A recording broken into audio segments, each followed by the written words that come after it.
বাবা, আমরা আর কতদিন এভাবে কোনো রকমে পেট চালাবো? পেট যে আর কথা শোনে না। হ্যাঁ বাবা, কতদিন হলো আমরা দুটো ভাত পেট ভরে খেতে পারি না। চলো না বাবা, আমরা সবাই বনে গিয়ে কাঠ কেটে বাজারে বিক্রি করব। কিন্তু বাবা, সেটা যে তোদের অনেক কষ্ট হয়ে যাবে। তোরা ছোট মানুষ, তোরা কি পারবি এত দূর থেকে কাঠ কেটে বাজারে বিক্রি করতে? হ্যাঁ বাবা, আমরা পারবো। মানুষ তো পেটের দায়ে কত কিছু করে, আমরা না হয় একটু কষ্ট করব, তার বেশি তো কিছু নয়। আচ্ছা, তোরা যদি পারিস তাহলে চল, আমরা তিনজন মিলেই কাঠ কেটে আনি।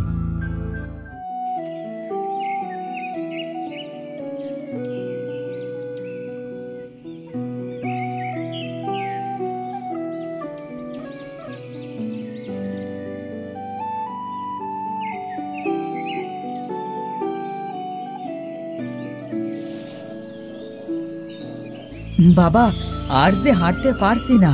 আরো কত দূরে বাবা সেই বন? আর বেশি দূরে নয় বাবা, এই তো আমরা বনের ভিতরে চলে এসেছি।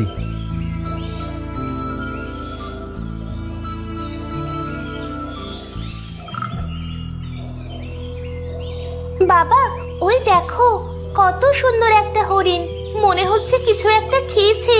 এর মুখ দিয়ে তো গেজা বের হচ্ছে। হ্যাঁ বাবা, হরিণটা তো মনে হচ্ছে এক্ষুনি মারা যাবে। এসব বনের প্রাণী, এমনটা হতেই পারে। চল মা, আমাদের আবার তাড়াতাড়ি কাঠ কেটে বাড়ি ফিরতে হবে। না বাবা, একে আমরা এভাবে ফেলে রেখে যেতে পারি না। তোমার কাছে বোতলে যে পানিটুকু আছে ওটা দাও। হরিণটা হয়তো পানি খেলে একটু সুস্থ হয়ে যাবে। কিন্তু আমাদের যে পানির দরকার হবে মা, এই গভীর বনে পানি কোথায় পাবি? বাবা দাও তো, পরেরটা পরে দেখা যাবে।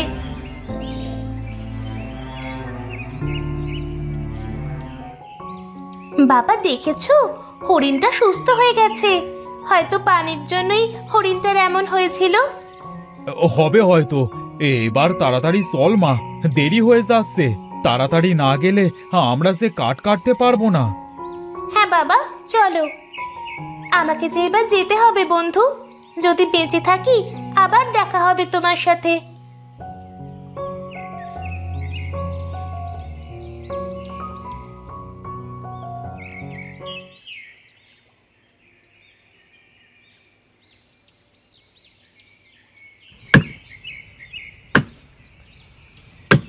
হ্যাঁ, আর যে পারছি না বাবা, খুব সে পানির পিপাসা লেগেছে।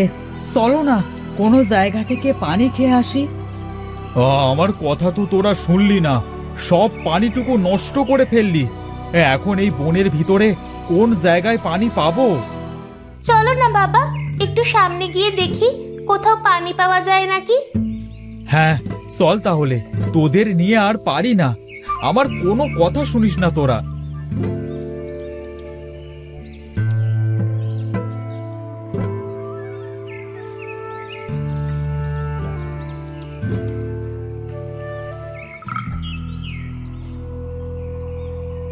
বাবা, বনের এত গভীরে কে থাকে?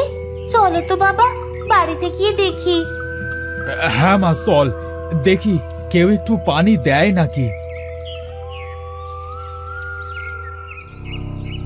বোন, মনে তো হচ্ছে বাড়িতে কেউ নেই। চল তো আমরা ঘরের ভিতরে যাই। ভাই, ঘরের ভিতরে যাব কি করে? দেখো, ঘরটাতে তো তালা দেওয়া আছে। এই কেমন অদ্ভুত তালা বাবা, এমন তালা তো জীবনে দেখিনি। তাহলে কি আমরা ভেতরে ঢুকতে পারবো না?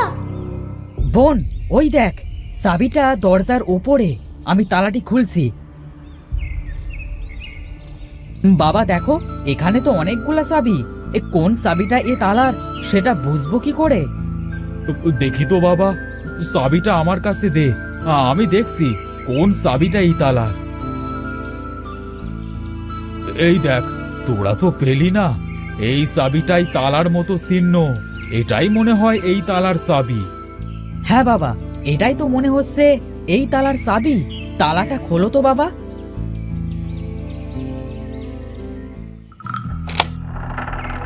ওই তো বাবা, তালা খুলে গেছে। হয়েছে? নৌসীমা, তুই বাইরেই থাক, আমি রাফাতকে একটু পানি খাইয়ে আনি। আমরা না আসা পর্যন্ত তুই এখানেই থাকিস, কেমন? আচ্ছা বাবা, তোমরা তাড়াতাড়ি ফিরে এসো কিন্তু।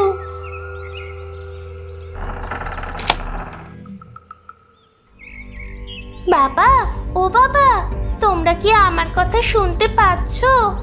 ও বাবা, তোমরা কোথায় গেলে? দরজা কেন আবার তালা লেগে গেল? এটা তো সেই হরিণ। হরিণটা কেন আমার কাছে আসছে? তুমি হরিণ থেকে মানুষ কিভাবে হলে? আমার কিন্তু খুব ভয় করছে। আমাকে ভয় পেও না বন্ধু, আমি যে তোমার উপকার করতে এসেছি। তুমি আমাকে যদি পানি দিয়ে সাহায্য না করতে, আমি তো মরেই যেতাম। তুমি যে আমাকে বন্ধু মনে করে উপকার করতে এসেছো, এটাই আমার কাছে অনেক বেশি বন্ধু।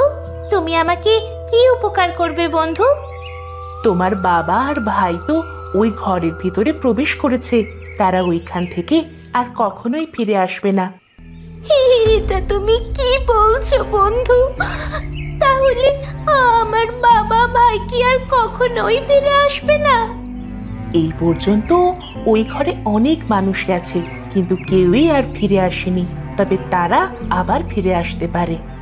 ফিরে আসবে? সত্যি বলছো? হ্যাঁ, সত্যি। তবে তোমাকে অনেক কষ্ট করতে হবে। আমি ওদের জন্য যে কোনো কষ্ট করতে রাজি আছি। তুমি শুধু আমাকে বলো কিভাবে আমি ওই ঘরের ভিতরে সবাইকে বাঁচাতে পারবো। বনের শেষ মাথায় একটা নদী আছে। সেই নদী তোমাকে পার হতে হবে। নদীর ওই পাশে একটা ডাইনির প্রাসাদ আছে। ওই প্রাসাদের বাইরে একটা আম বাগান আছে। ওই আম বাগানে আমি কি করতে যাব?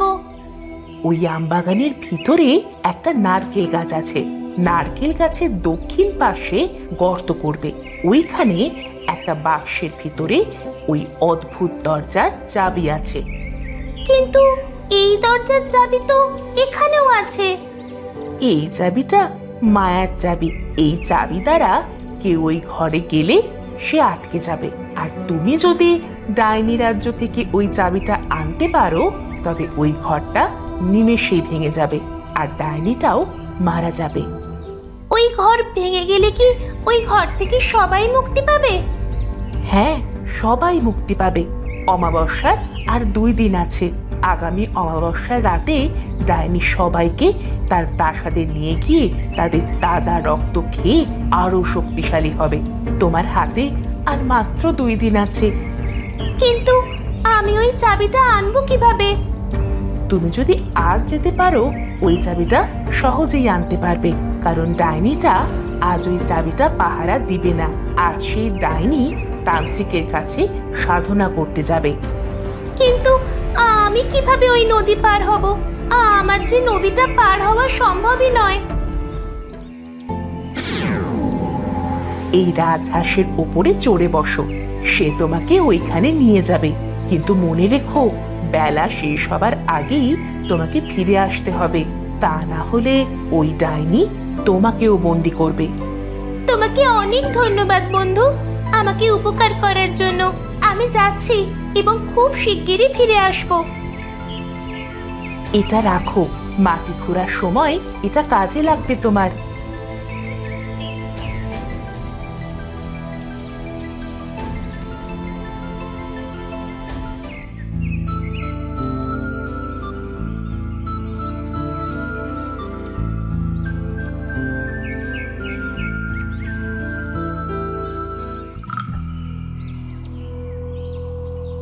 তুমি এখানে দাঁড়াও বন্ধু, আমি খুব তাড়াতাড়ি ফিরে আসব।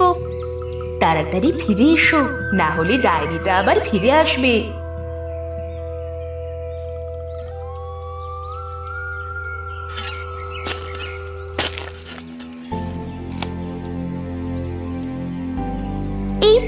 এই তো আমার বাক্সের চাবিটা পেয়ে গেছি।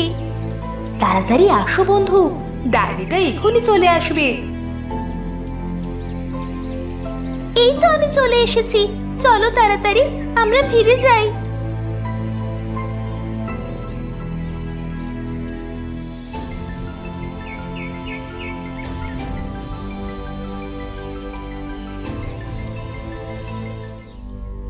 আমি চলে যাচ্ছি বন্ধু, তুমি তাড়াতাড়ি তোমার কাজটি সেরে ফেলো, না হলে ডায়েরিটা এক্ষুনি চলে আসবে। হ্যাঁ বন্ধু, আমি এক্ষুনি যাচ্ছি।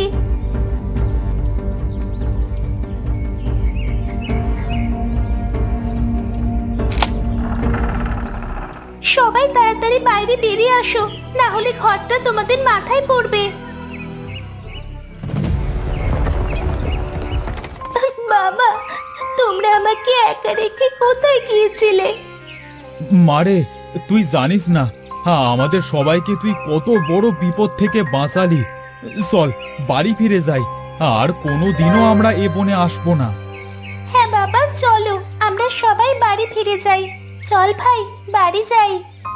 হ্যাঁ, আমি তো ভয় পেয়েছিলাম বোন, না জানি আর কখনো তোর সাথে আমাদের মনে হয় দেখা হবে না। চল বোন, এখান থেকে আজ থেকে আমরা বাড়ির দিকে কাজ করে খাবো, আর কখনো এ বনে আসবো না।